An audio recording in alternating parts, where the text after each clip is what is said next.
Ipang, jurusan Teknik Sipil, Prodi Perancangan Jalan dan Jembatan, semester 6 dari kelompok 6.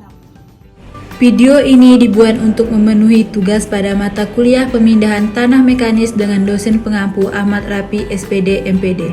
Kami dari kelompok 6 terdiri dari 4 anggota yang masing-masing bekerja sama memenuhi tugas dengan judul materi analisis operasi alat berat.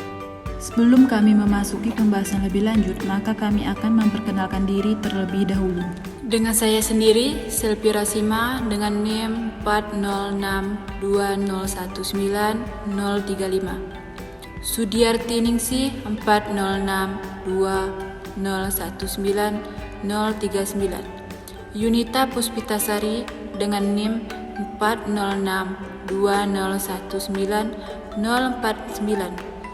Nopita Sari dengan NIM 4062019-059.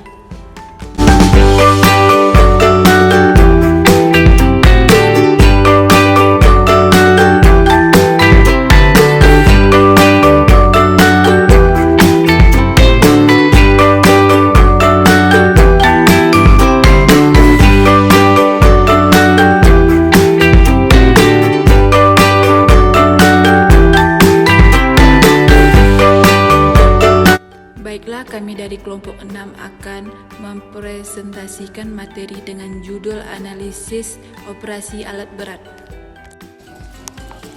Analisis operator alat berat, pemindahan tanah mekanis.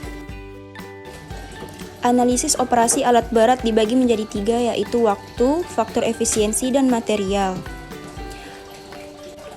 Waktu siklus waktu yang diperlukan untuk menyelesaikan satu siklus pekerjaan. Waktu siklus dibagi menjadi 2, yaitu waktu tetap atau fixed time, yang kedua waktu tidak tetap atau variable time.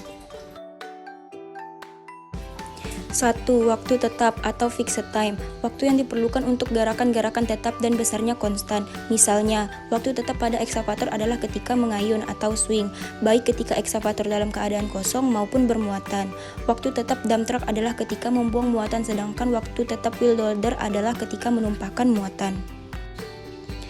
2. Waktu tidak tetap atau variable time, waktu yang diperlukan untuk gerakan-gerakan tidak tetap. Waktu tidak tetap cenderung bergantung pada kondisi pekerjaan. Misalnya, pada ekskavator ketika kekerasan material berpengaruh pada waktu pengisian bucket, pada dump truck adalah waktu angkut yang bervariasi sesuai dengan permukaan jalan dan jarak angkut. Waktu siklus, yaitu waktu tetap dan waktu tidak tetap. Waktu siklus, yang pertama satu siklus waktu yaitu gerakan pertama alat beroperasi sampai pada posisi siap untuk beroperasi kembali pada siklus kedua. Yang kedua, faktor penentu dalam menghitung jumlah trip yang didapat dilakukan dalam 1 jam kerja. Yang ketiga, berpengaruh pada tinggi rendahnya produksi kerja. Yang keempat, bergantung pada jenis alat berat yang digunakan. Dan yang terakhir, tantangan bagi operator alat berat untuk memperkecil waktu siklus sehingga produktivitas didapatkan hasil yang maksimal. Waktu siklus, memperpendek waktu tetap. Yang pertama, membatasi waktu menunggu di tempat pemuatan dan pembuangan.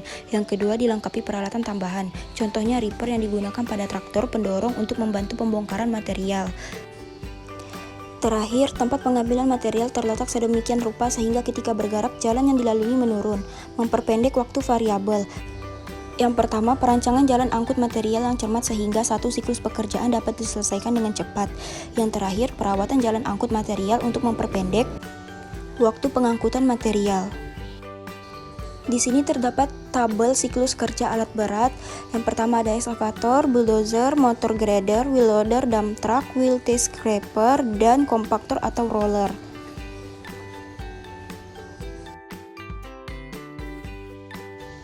Material terbagi menjadi 4 bagian, yaitu pengolahan, klasifikasi material, produksi kerja alat berat isi, produksi kerja alat penggemburan material, yang terakhir pengolahan penyusutan material. B. Material. Klasifikasi material. Yang pertama, material batu. Material batu antara lain batu-batuan termasuk batu granit, batu kapur, batu cadas, di mana sebelum pengolahannya diperlukan penghancuran terlebih dahulu. Yang kedua, material tanah. Material tanah terdiri dari batu yang sangat halus dan digolongkan menurut ukuran partikelnya. Material batu tanah. Material campuran batu tanah yang dapat ditemukan di seluruh permukaan bumi. Dalam pemindahan tanah mekanis perlu dipertimbangkan klasifikasi material dan kelembapan tanah. Material berat isi perlu diketahui agar dapat memperkirakan peralatan yang akan digunakan berdasarkan kapasitas berat muatan. Dump truck dengan berat maksimum diizinkan 15 ton jika dimuati orang sebesar 15 meter kubik diperkirakan dapat bergerak dengan kecepatan tinggi. Namun jika dimuati kerikil kasar 15 meter kubik, kendaraan tidak dapat bergerak karena kapasitas berat melampaui batas berat maksimal. Perbedaan berat isi kedua jenis material yang mempengaruhi kemampuan kendaraan alat berat. Kegemburan material dalam pekerjaan pemindahan tanah mengangkut dan menggusur produksi kerja alat berat dinyatakan dalam L kurang meter kubik per jam. Tanah atau material yang belum terjamah masih dalam keadaan alami akan berubah volumenya menjadi besar setelah diolah atau dipindahkan. Jumlah pertambahan volume material dapat berbeda tergantung jenis materialnya. Persentase pertambahan volume ini disebut kegemburan. Untuk menyatakan kegemburan digunakan istilah faktor gembur. Di sini terdapat tabel material dengan keterangan A. Tanah asli, B. Tanah lepas, dan C. Tanah padat. Material yang akan diolah terbagi menjadi 3, tanah asli, tanah gembur, dan tanah padat. C. Faktor efisiensi terbagi menjadi 3 bagian, yaitu faktor efisiensi kerja, faktor koreksi, dan faktor lain-lain.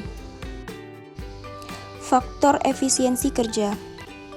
Faktor operator atau manusia. Yang pertama, tenaga manusia sebagai operator terbatas, tidak sanggup bekerja terus-menerus.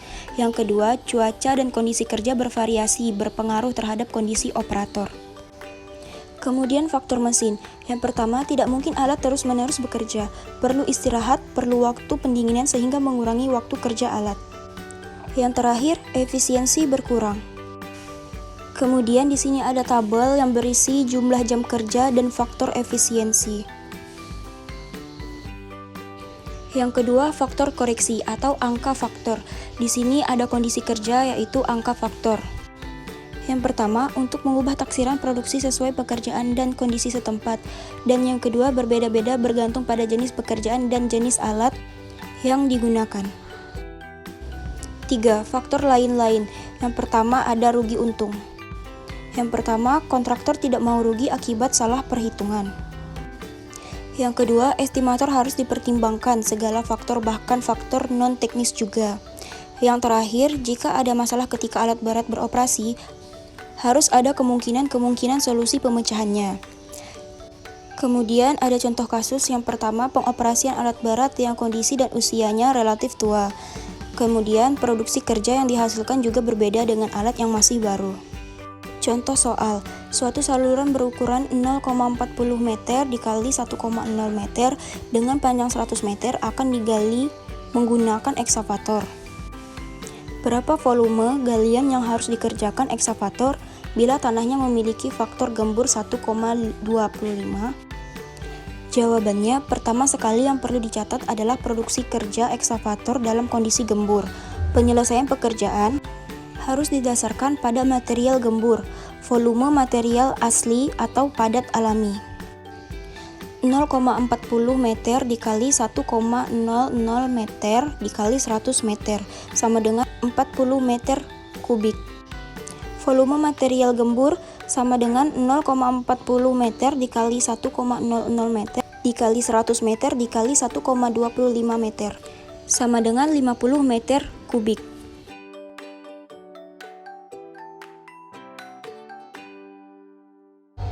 Nah teman-teman, sekarang kita lagi berada di PT AKP karena kebetulan di PT AKP terdapat beberapa alat-alat berat, contohnya seperti ini ladder.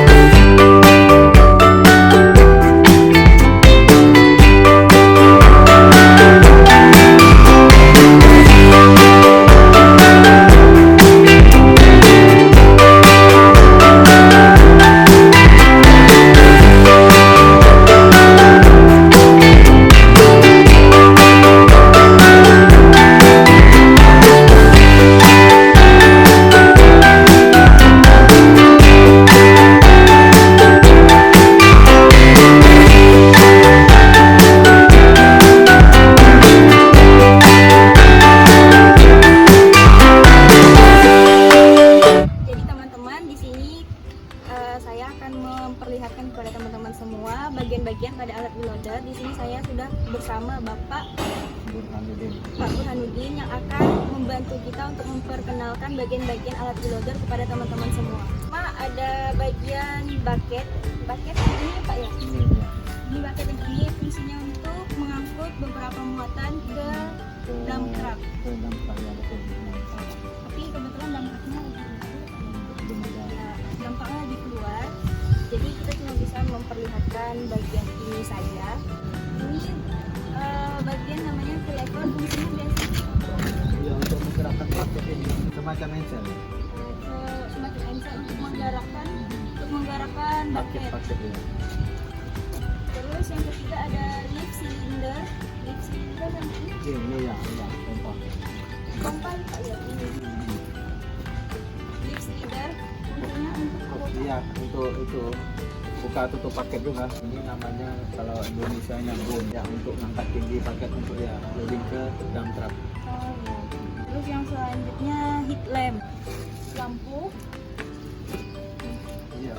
Lampu ya fungsinya untuk penerangan Pak. Supaya sekarang untuk itu ada Bisa kerja malam. untuk kerja malam, jadi fungsi lampu untuk menerangi di malam hari. Jadi kalau siang hari lampunya nggak dipakai ya Pak. Ada pakainya. Terus yang keenam ada turn sinyal lampu. Bagiannya terdapat di sini. Yang oranye ini. Ya, kalau kami manggilnya rating, lampu rating. Yang ketujuh ada front wheel. Fungsinya untuk menggerakkan alat semua. Banyak teman-teman bisa lihat seperti ini, sangat besar sekali. Yang kedelapan ada bagian yang namanya rear wheel, yaitu di bagian sini